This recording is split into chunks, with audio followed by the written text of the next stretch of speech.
Selamat datang di kampus Universitas Wisnuwardana Malang. Assalamualaikum warahmatullahi wabarakatuh. Baiklah, pada kesempatan ini saya ingin mengerucut pada persoalan bagaimana kita membuat satu catatan kaki yang benar. Karena dalam konteks ilmu hukum, lazimnya atau mayoritas itu menggunakan model footnote di dalam merujuk satu sitasi dari karya tulis ilmiah yang lain. Nah, kalau kita lihat dari jenisnya, maka ada dua jenis footnote berdasarkan fungsi. Yang pertama adalah footnote yang menunjukkan sumber rujukan, kemudian yang kedua footnote yang menunjukkan satu penjelasan lebih jauh terhadap satu istilah, frasa, atau mungkin juga kalimat yang dimuat di dalam body, di dalam tubuh satu karya ilmiah. Jadi sekali lagi ada dua jenis di dalam footnote itu ketika lihat dari fungsinya. Yang pertama fungsinya sebagai penunjuk dari mana asal satu rujukan itu, kemudian yang kedua digunakan sebagai penjelasan satu kata atau istilah yang memang menurut penulis perlu dijelaskan. Mengapa penjelasan ini tidak dimasukkan saja di dalam body text?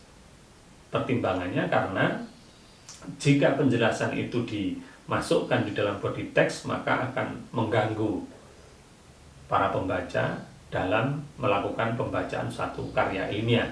Karena penjelasan itu memang penjelasan yang tidak termasuk di dalam konteks karya ilmiah, tetapi masuk penjelasan agar orang pembaca paham tentang maksud suatu istilah atau data terakhir dari satu hasil penelitian.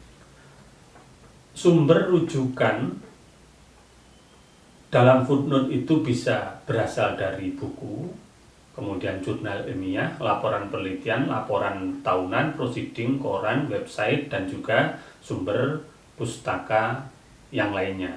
Ini menunjukkan bahwa apapun yang kita tulis, baik itu pendapat, data, atau mungkin juga informasi, itu wajib dirujuk dengan menggunakan konsep rujukan ilmiah.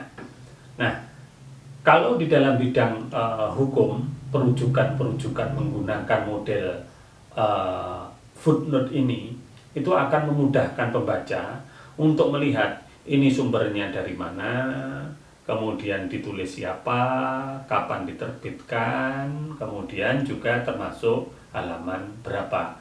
Karena di dalam penulisan hukum ini kalau bisa lebih baik kita menggunakan satu model rujukan yang pembaca gampang untuk mencari.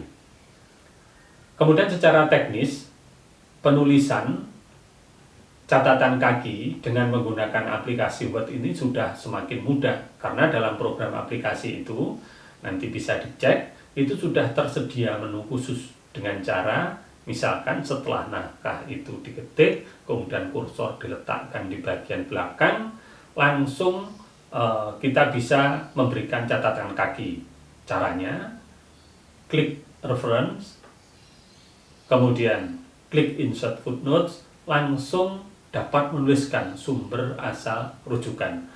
Bahkan nomor catatan kaki pun sudah diurutkan secara otomatis oleh program. Begitu pula dengan letak catatan kaki secara otomatis pada halaman tempat catatan itu dibuat, tidak mungkin tertukar.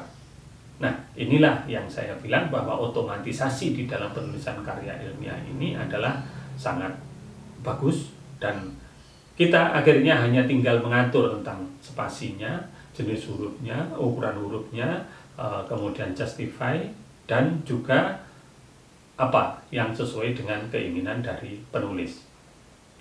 Sekali lagi bahwa kalau kita lihat dari fungsinya, maka footnote itu bisa digunakan untuk mencatat asal referensi, yaitu yang digunakan penulis untuk menunjukkan kepada pembaca tentang asal materi yang dirujuk dalam satu karya ilmiah.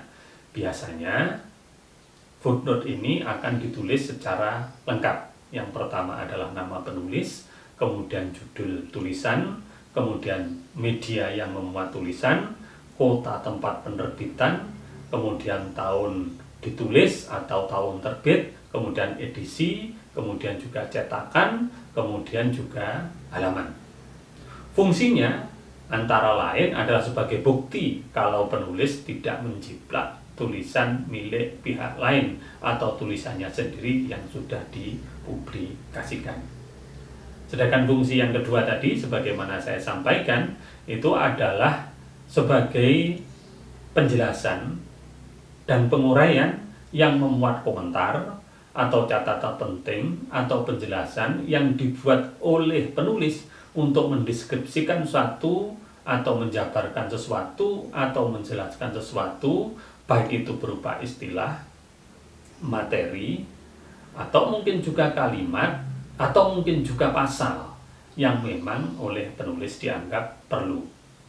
Pertimbangan penggunaan catatan kaki, karena memang kalau jika komentar itu dituliskan dan komentar itu jumlahnya banyak, maka akan mengganggu alur dari sebuah jabaran karya ilmiah.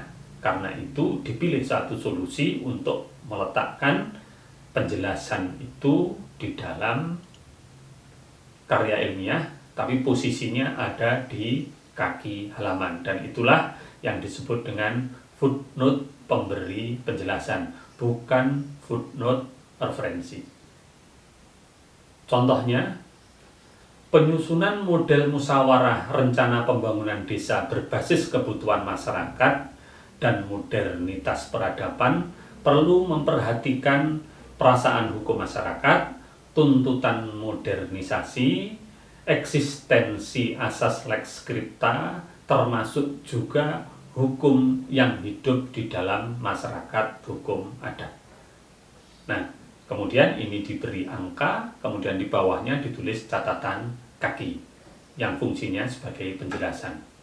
Masyarakat hukum adat itu pada saat ini jumlahnya sudah sangat banyak di masyarakat Indonesia, yaitu ada 538 komunitas masyarakat hukum adat yang telah ditetapkan melalui produk hukum daerah pasca berlakunya putusan Mahkamah Konstitusi nomor 35 garis miring PUU garis datar 10 garis miring 2012 tanggal 16 Mei 2013, dan sampai dengan bulan Desember tahun 2016 terdapat 17 produk hukum daerah yang menetapkan pengakuan keberadaan masyarakat hukum adat yang tersebar di 13 kabupaten atau kota yang terdapat di 10 provinsi di seluruh Indonesia. Penjelasan tentang putusan MK dan jumlah tersebut tidak terkait langsung dengan pembahasan satu karya ilmiah, karena karya ilmiah yang ditulis oleh penulis tersebut judulnya adalah Model Musyawarah Rencana Pembangunan Desa Berbasis Kebutuhan di Masyarakat Pesisir. Nah, jadi inilah yang saya maksud, bahwa itu sebenarnya penting untuk menjelaskan, tetapi ketika dimasukkan di dalam body teksnya, maka itu akan mengganggu pembaca di dalam proses rasionalisasi dan juga dalam proses pemahaman. Tetapi jika tidak dijelaskan, itu penting, makanya diambil solusinya, memberi satu penjelasan pada bagian kaki dari sebuah halaman. Sekian penjelasan yang saya bisa sampaikan. Mohon maaf apabila ada kekurang tepatan. Semoga bermanfaat. Sekali lagi mohon maaf. Terima kasih. Assalamualaikum warahmatullahi wabarakatuh.